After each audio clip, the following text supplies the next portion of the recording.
Hey everyone, this is Elenbaas from Nightlight Astrology. Today we're going to be taking a look at the conjunction of Mercury and Mars in the sign of Scorpio. This is a conjunction that's been building up for a while now, reaching kind of a boiling point, a very powerful transit. I'm going to give you 5 things to watch for today, and I'm going to talk about why this transit often coincides with very important but not always easy conversations.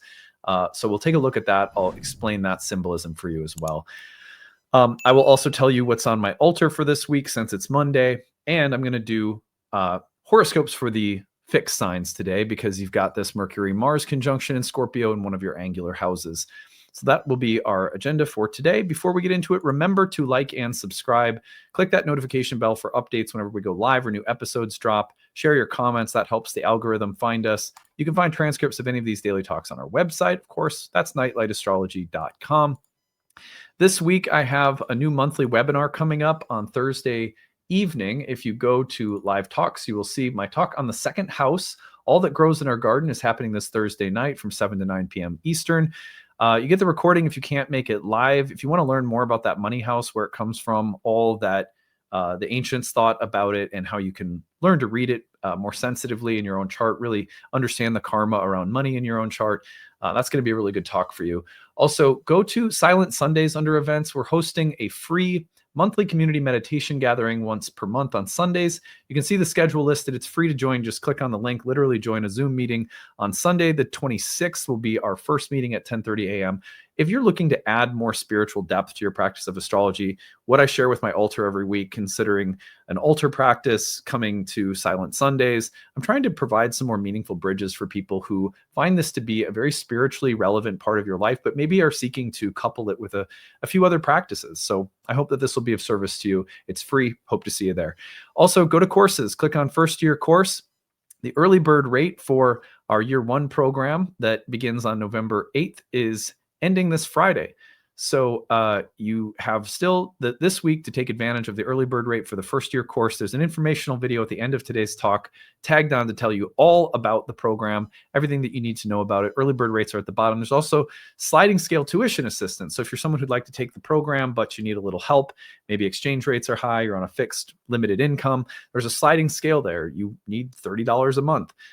$40 a month, $50 a month. We allow you to work within a sliding scale so that the program can be really accessible for people.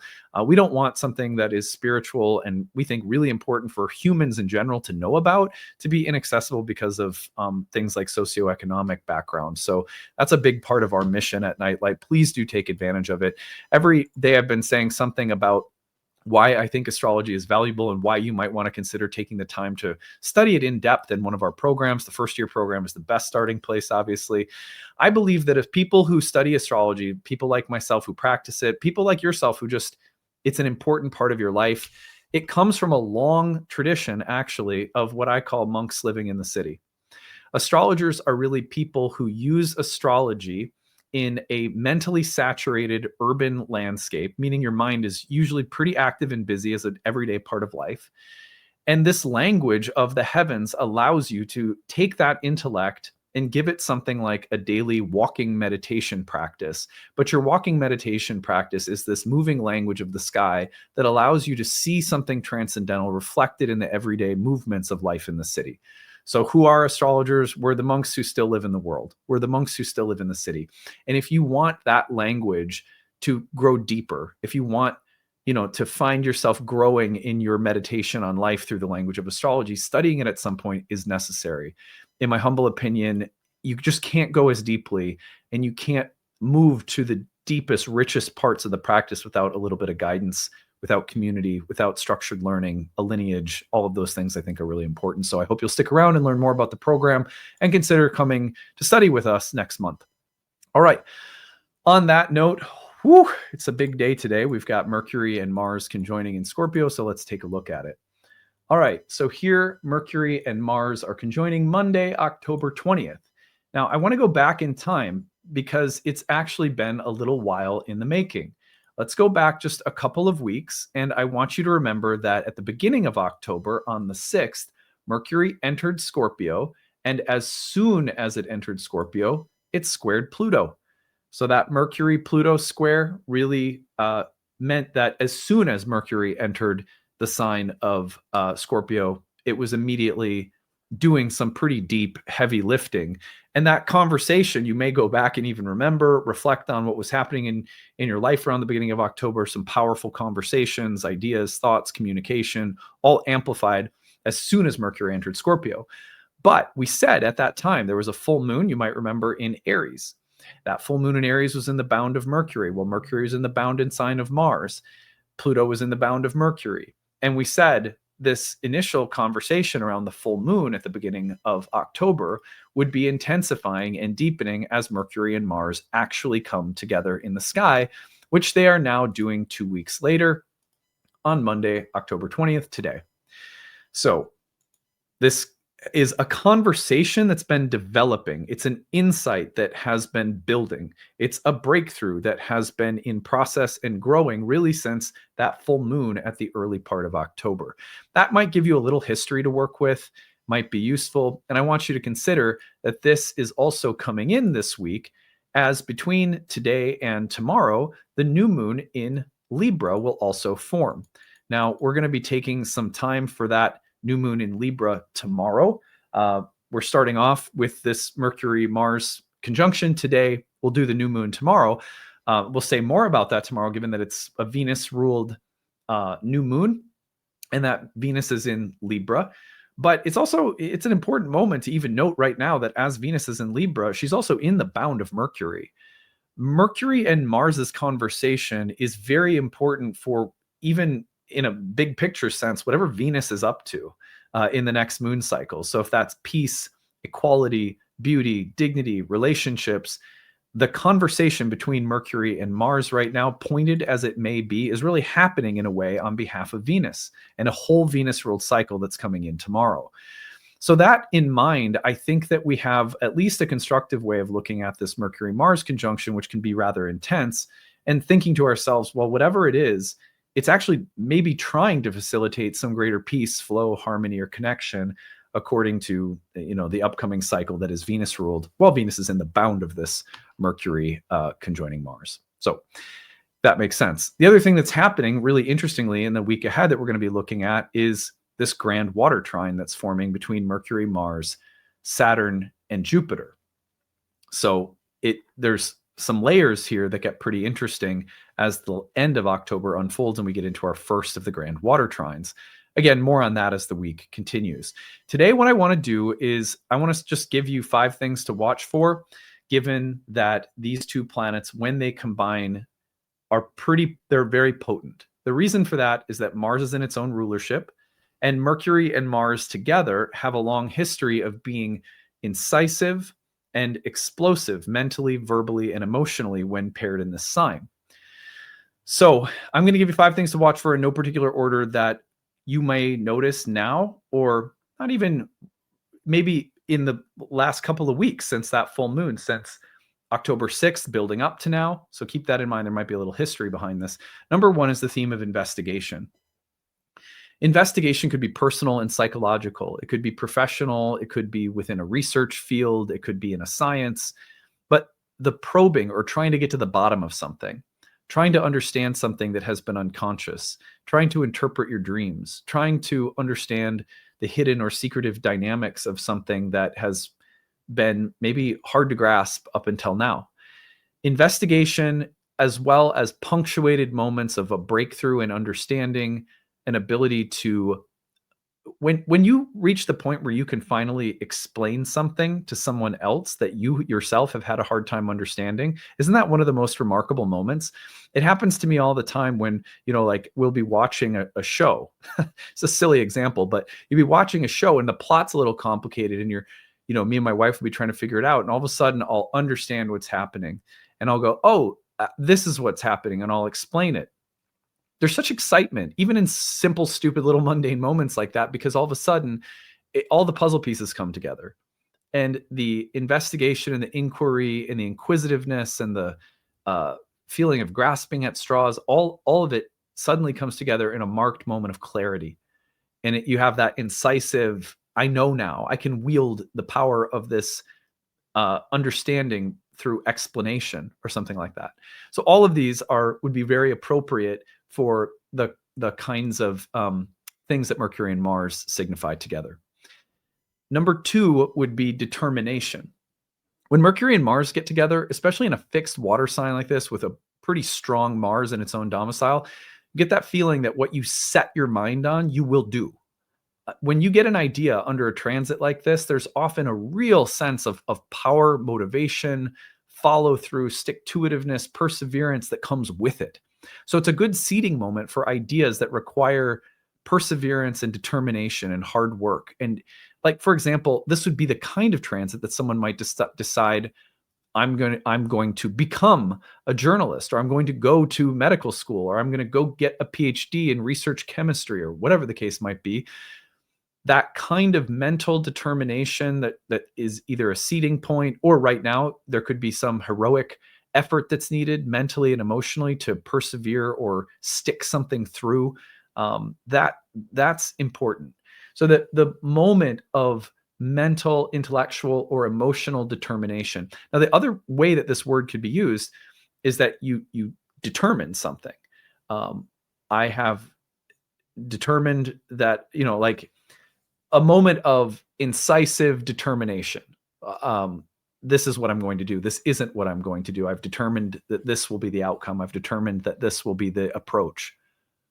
So a moment of determination can focus us and propel us forward into something that requires some heroic staying power, some resilience emotionally, or it could be that we are resolved. When a person says enough is enough, I'm determined not to stay in this relationship anymore. See that? You're with it. So that watch for moments of very empowered determination.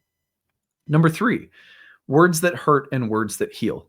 When these two planets come together, they can convey things that are powerful and true, but not necessarily nice or kind. And I'm of the mindset that at least one of my life lessons with a Mercury-Mars conjunction in my own chart has been that words that are both healing, kind, affirmative, true, encouraging, and honest can be done. It takes a little tact. It's not as easy or sometimes as fast as Mercury and Mars, in my chart at least, would like. But I think a challenge for us right now is to consider that honest doesn't have to mean blunt and cruel. Honesty as well as tact and care. That may be why Venus in Libra is ruling this new moon that comes in tomorrow, while in the bound of Mercury, who's conjoining Mars. Can we say something difficult, deep, penetrating, true, revelatory, shows something that has been hit? We're showing our cards, but we're doing so in a way that's balanced and kind. I think it's possible that happens right now. But either way, the exploration of words, ideas, thoughts that hurt versus heal, honest and real, are important for this combination of planets.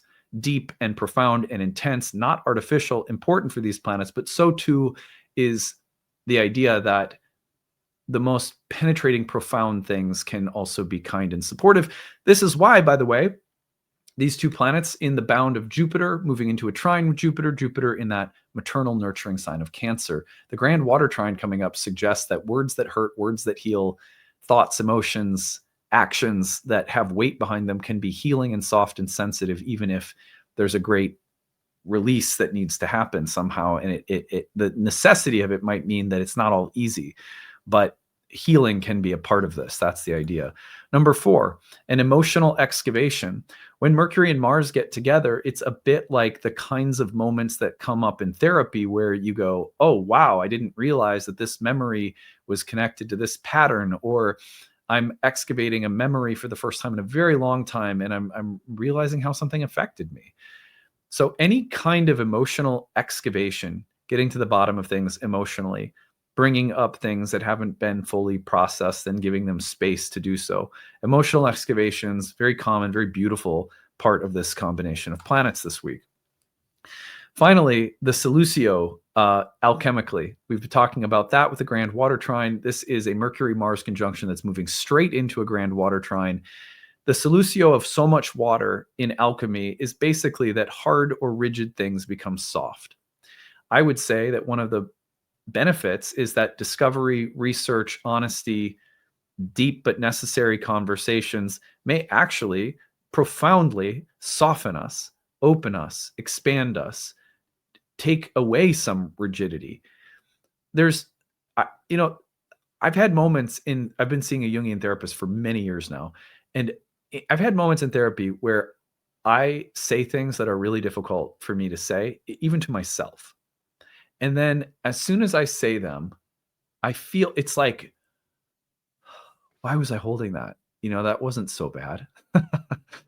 And the fear is actually worse than the release. And so there's something about this moment that's leading the way for a big release, a big opening, very fertile space that can open up emotionally. But it may be about facing different kinds of fears or hesitations, and the temptation to want to hold on in Scorpio. That could be a little difficult, but maybe trusting, surrendering, having some kind of faith that the releasing, the processing is going to be healthy and okay. All right, well, that is what I have for you. Now, I'm going to show you what is on my altar, and I'm going to do we're looking at the new moon tomorrow, some other fun stuff as the week comes up, as the week goes on. I mean, let's just take a look at, here we go. Let's get to the fixed signs. For the fixed signs, so if you're a Taurus, the conjunction of Mercury and Mars is happening in your house of relationships, marriage, love, interpersonal dynamics. A very powerful moment of breakthrough taking place there. For Leo, if you're a Leo rising, it's in the house of home and family. It's in the private, internal sphere of life around things like parents, ancestry, feelings of safety or privacy, home, rootedness.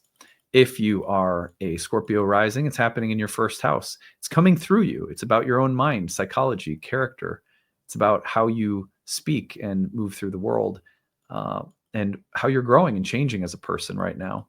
It's about your own emotions and feelings. For Aquarians, last but not least, it's taking place in your career house. These two planets coming together in the workplace, or in terms of your public-facing identity, or vocation, or role in the world, or conversations that are taking place in the work environment somehow. So watch for those things. Now, last week I had something on the altar that actually is on my altar again this week, because I am continuing to work on it. And that's not uncommon for my altar practice to actually have something that I work with more than once. And as much as I like to switch it up for you guys, I feel like you should also know that some weeks I work with the same thing. That's right, my phone. So this has been part of my attempt to have better boundaries around my phone in the evenings with family and bedtime. Last week I was working on that. This week I'm working on that. So it's still part of what I'm working on right now on my altar. And it has felt really good. And to have the little subtle reinforcement of putting it on the altar, thinking about it as something that I'm trying to be a little bit better with, I think we can be better parents, better lovers, better friends when we don't get so quickly grabbed by our phones. I work on my phone. I work on social media. Like, I'm not condemning people on their phones. I like to scroll and look at things and, like everyone else, but I'm becoming more sensitive to bedtime, that routine, and to evening time with the family. So anyway, on that note, I am really excited for the year one program. You're going to hear about that next. I think astrologers are monks who live in the city. If you learn the language of astrology, it's like you're taking time out to take a language that you love. It's actually helping you move like a monk through the city every day, sort of what it's doing, in my opinion. And it allows for that space to open, and for your kind of monastic existence as a citizen in the world to grow and increase in your conscious awareness of this language. It changes everything when you take time to actually study and learn this. There's a lot of people who go through our programs and they experience rapid spiritual personal transformation as they study something at such a deep, intentional level spiritually. So anyway, I hope you'll stick around to hear more about it. That is it for today. Have a great day, everybody. Bye. Hey everyone, thanks for sticking around. I'm excited to tell you about our upcoming program, Ancient Astrology for the Modern Mystic. This is our first year course in Hellenistic astrology, and it begins again this November. In this video, I'm going to tell you about the course, the format of the course, and how to register. So let's go ahead and get into it. What is this course about? Well, if you are not familiar, ancient Hellenistic astrology is the earliest and original form of horoscopic astrology. All of the subsequent forms and schools of astrology that have existed over thousands of years come from these philosophical and theoretical roots. And so what you're doing when you study Hellenistic astrology is you're going back to understand the why behind absolutely everything. Why were there ever such a thing as houses and signs in the first place? How were the planets ever assigned to rule various portions of the zodiac in the first place? How do you use the categories of essential dignity, and why were they ever created in the first place? If you're someone like me, you like to know the why behind things, because once you understand the why, then you know how to use things more intuitively. So really the point of Hellenistic astrology, in my opinion, is not so much about going back and becoming a traditional astrologer or, just being traditional for the sake of being traditional, as much as it is about grasping the roots of the entire system and paradigm. When you understand those roots, you have more intuition and understanding, which allow for you to be much more artful and fluid in the way that you speak the language of astrology. We call this class Ancient Astrology for the Modern Mystic because while it is about going back to understand the philosophical, theoretical, technical roots of the tradition, it's also about fluidly bridging those things with modern astrology and all of its most unique contributions. For example, modern astrology has given us so much psychological depth and personal depth. And so in a modern astrological setting, you're going to get the ability to explore your own character, your own psychology, and you're going to be able to utilize astrology for a process of healing and personal transformation. But when you pair that with ancient astrology, and it's almost like predictive karmic analytics, you really have a full toolkit to work with.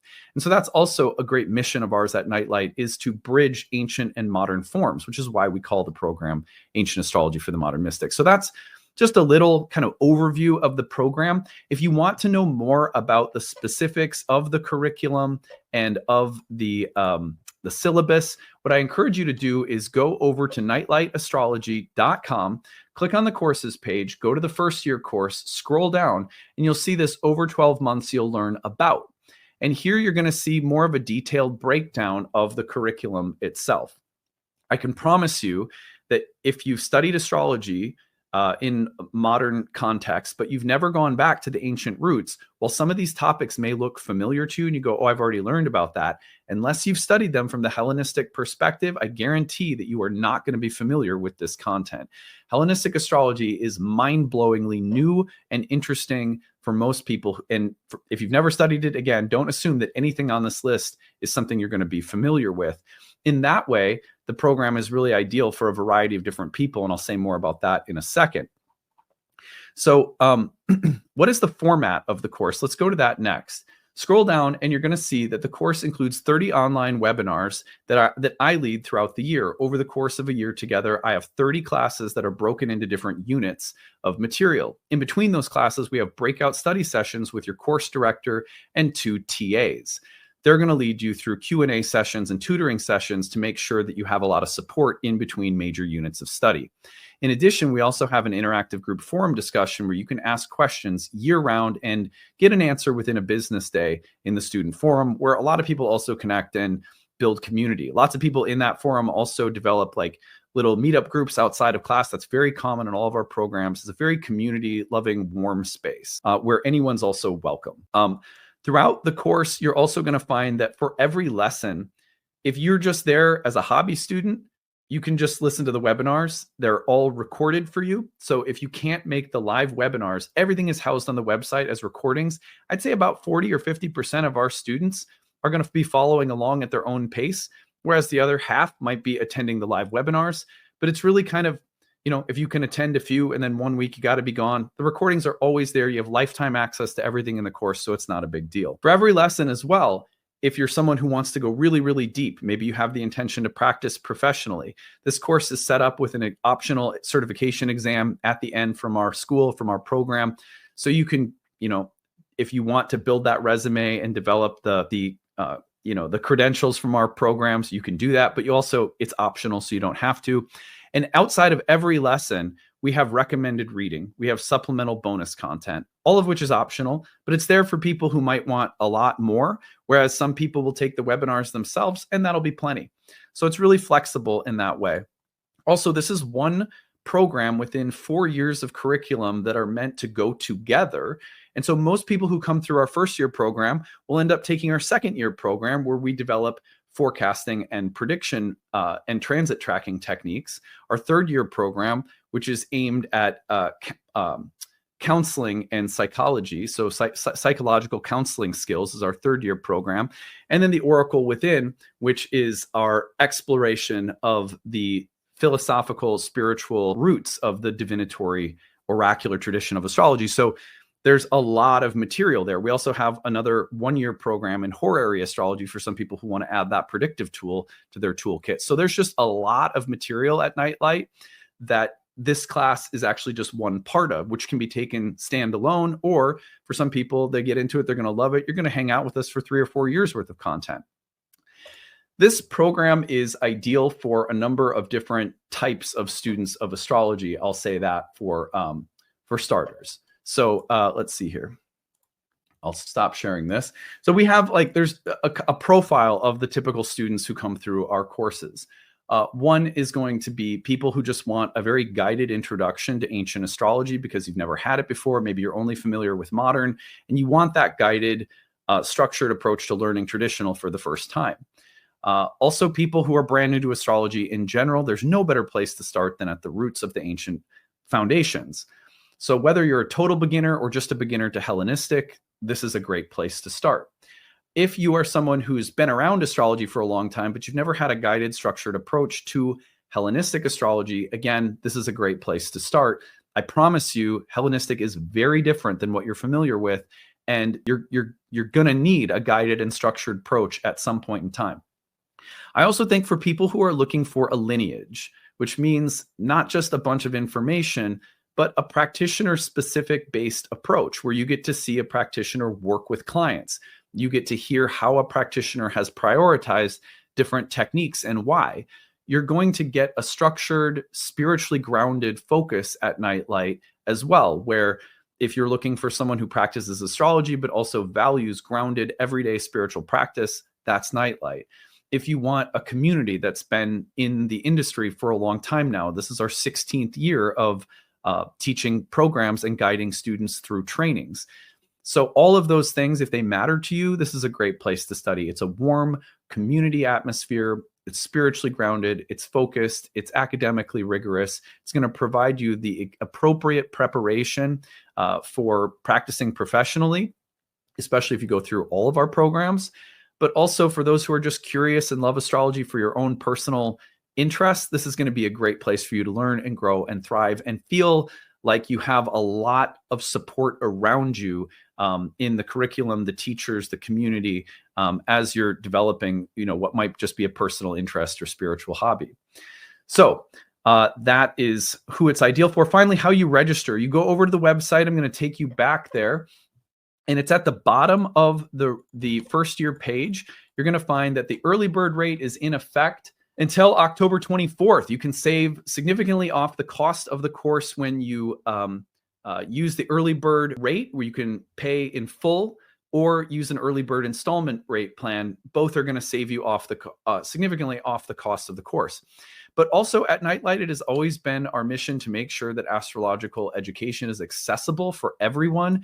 So please, if you are someone who would love to take this course, but maybe you can only afford a small amount of tuition per month, use the tuition assistance. It is there. All you got to do is plot, you fill out the little form, you tell us your situation. If you're on a fixed income, if you're on a limited income, if you're part-time, if you're in between jobs, if you don't make a lot and you're on that fixed budget, we understand. We don't want people to hurt themselves trying to study something that is spiritual that we feel should be very accessible for everybody. So if you're someone who could use a little help to make this program happen, for whatever reason, maybe you're a single parent or you're on disability or you're retired or you're on a fixed income, whatever the case is, use that tuition assistance. Also, people in other countries who have extreme, exchange rates. We get it. So just use the tuition assistance and we'll be glad to make sure that the price point is accessible. For us, as a spiritual topic, we're a business at the end of the day, but we believe that this is a spiritual topic. And so accessibility has been a part of our model for 16 years now. We've never not had one of our training programs with affordable sliding scale based prices for people who need it. So please take advantage of that. It's all there for you. I hope to see you in classes soon. And if you have any questions about the program whatsoever, direct them to us at info@nightlightastrology.com. And yeah, I hope to see you all coming up here in November. Take it easy, everyone. Bye.